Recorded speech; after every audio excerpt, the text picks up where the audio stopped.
Olha que interessante, primeiro ele mata o quê? Os sonhos. Depois ele faz o quê? Rouba o quê? A minha vontade de viver. Primeiro ele rouba teus sonhos, você vem todo empolgado para a igreja, porque no final dessa campanha é só vitória, é só alegria, Deus vai bradar, e aí ele não brada. Aí vem o desânimo. Aí depois ele rouba o quê? A tua vontade de viver. Você não tem mais vontade de louvar? Você não quer mais ser obreiro na igreja? Você não quer mais orar em casa? Você não quer mais ler Bíblia? Ele tira a tua vontade de viver, de comer, de jogar futebol, de assistir um bom filme, de ir no shopping, passear com a sua esposa. Coisas normais, um ser humano. E por último ele faz o que? Ele destrói. Ele destrói a vida da pessoa. Sabe o que é destruir? É o mesmo que disse, olha, caiu um avião em cima daquela casa. O que aconteceu? Destruiu, aniquilou. A pessoa, ela esfarela, ela some. Essa é a função do diabo. Mas Deus, na sua infinita misericórdia, meu amado irmão e minha amada irmã, Ele enviou Jesus. Ele enviou seu único filho. E Ele enviou como? Com uma missão, pastor. Jesus veio com uma missão. João 8,32 diz, conhecereis a verdade e ela vos libertará. João 8,36 diz, se pois o Filho vos libertar, verdadeiramente sereis livres. Mas infelizmente nós temos muitos crentes dentro da igreja que ainda não foram libertos. É triste, mas é uma verdade. Você olha no semblante das pessoas, elas estão tristes, apáticas à palavra de Deus, apáticas ao louvor. Elas vêm para a igreja como um processo de religiosidade. E até onde eu sei, religiosidade não é mais do que um estilo de vida fantasioso que mascara a verdade de Deus. Nós temos que mudar isso. Quando Deus enviou Jesus, Ele enviou com dois desígnios. Primeiro, resgatar a humanidade. Amém. João 12,32 diz, e quando eu for levantado da terra, todos atrairei a mim. Estava dizendo de quando Ele fosse erguido na cruz, todo o pecado da humanidade, Ele atrairia a Ele. E em segundo lugar, Ele veio para quê? Fazer discípulos. A missão de Jesus era fazer discípulos. A cruz era o ápice da sua vinda. Mas se você pegar Marcos 1,38, ele fala assim, vamos às aldeias vizinhas, para que ali eu também pregue, pois foi para isso que vim. Foi para isso que eu vim, ele está dizendo. Jesus, pastor, talvez algum teólogo que esteja presente que possa até me contrariar, mas a minha opinião, ele foi o primeiro missionário. Porque ele veio para cumprir uma missão, e a palavra missionário vem de missão, uma missão que lhe foi imposta. E no corpo de Cristo, eu e você temos negligenciado isso, mas temos negligenciado muito esse comando que Jesus deixou. Porque em Mateus 28,19 ele diz, ide, portanto, e fazei discípulos de todas as nações. E no 20 ele diz, batizando em nome do Pai, Filho e Espírito Santo, e fazendo o quê? Ensinando-os a guardar tudo que eu vos tenho ensinado. A nossa função como corpo de Cristo é o ide, é o fazer discípulos, é ensinar as pessoas. Você sabe por que eu digo de ensinar, irmão? Porque eu estudei em colégio de padre. Eu ia ser padre. E meu pai não acreditou muito na história, falou, deixa ele ir que uma semana lá ele volta. Vai abandonar o quarto dele, essa mordomia. E eu fui e não voltei. Até uns tempos atrás levei minha esposa para conhecer em Jaguapitã, era o seminário. E um belo dia, 7 da manhã, meu pai aparece, me arranca da cama e fala, arruma tuas coisas e vamos embora. Não criei filho para ser padre. Uma das atitudes mais lindas que meu pai fez. Mas o que eu quero dizer para você é que depois disso eu tinha uma inclinação às coisas de Deus. Eu não era flor que se cheira não, querido. Mas eu sempre tinha uma Bíblia na cabeceira da minha cama, pastor. E eu tentava ler a Bíblia. Mas você pega um livro que tem 1189 capítulos, 31.102 versículos. E aí você abre e não sabe onde você lê primeiro. E aí você ouve falar de carpideira. Eu falava, meu Deus, carpideira, o que tem a ver chamar uma carpideira para ir num velório?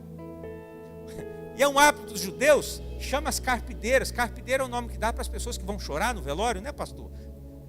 Mas eu não entendia. Ou seja, mesmo eu tendo um instrumento de Deus em minha mão, eu precisava de alguém que me ensinasse. O que eu digo para você é que tem muitas pessoas aí fora que têm sede de Deus, mas não sabem como buscar a Deus.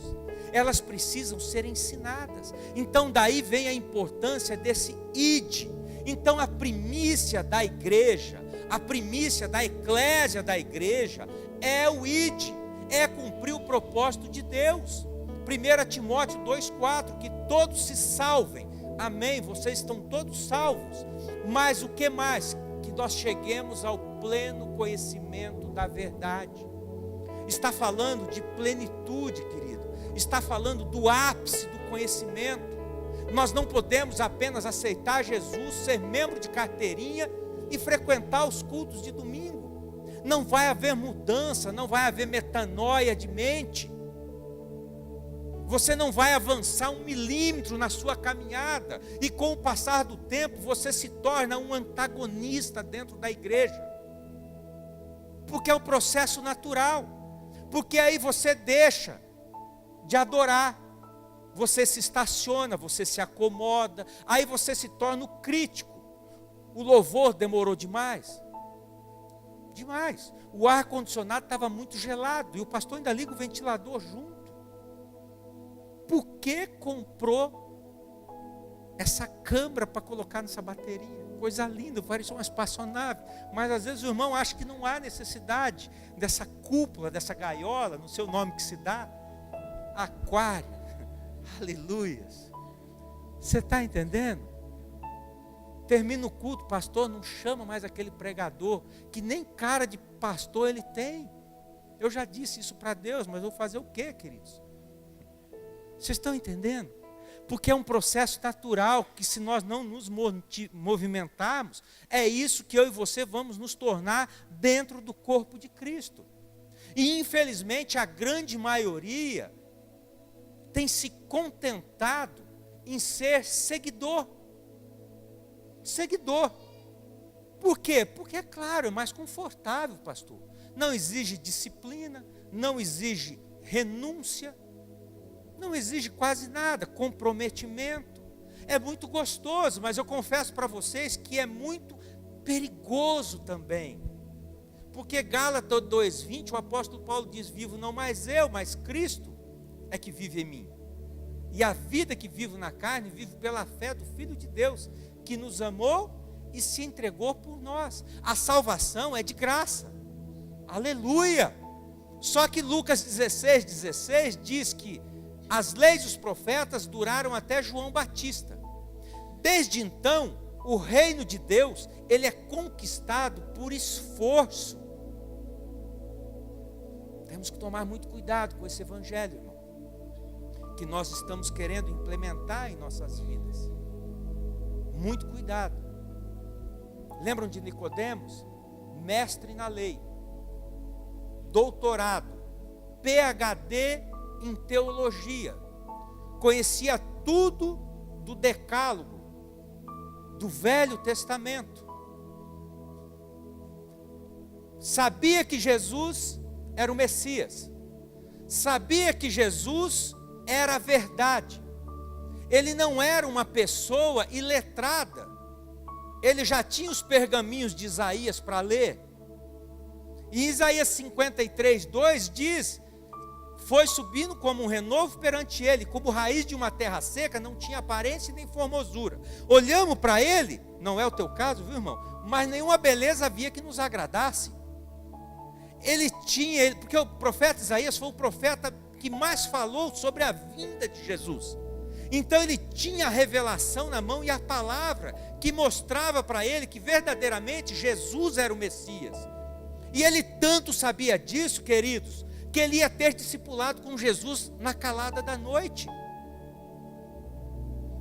Ele ia ter discipulado com Jesus na calada da noite. Ouvir Jesus falar. Só que o Deus desse século cegou o entendimento dele. Porque ele, mestre da lei, não conseguia entender quando Jesus dizia para ele que era necessário nascer novamente. Ele perguntou, mas eu tenho que voltar para o ventre da minha mãe? Como vou fazer isso se eu já sou grande? E Jesus disse, se você que é mestre não sabe, com todo esse discipulado que ele teve com Jesus, ele teve uma oportunidade que poucos tiveram, de ter um tete a tete com Jesus toda noite. Só que ele preferiu continuar como seguidor.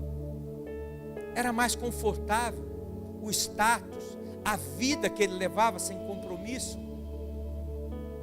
sem ter que renunciar a nada. E nós muitas vezes estamos dentro da igreja assim, não queremos renunciar. Até nos propomos a ajudar o pastor.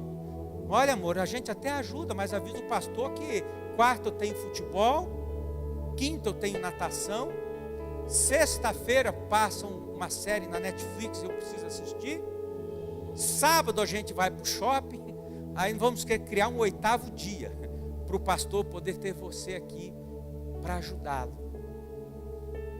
Essa é a vida que eu e você queremos. Agora veja um outro exemplo, Zaqueu.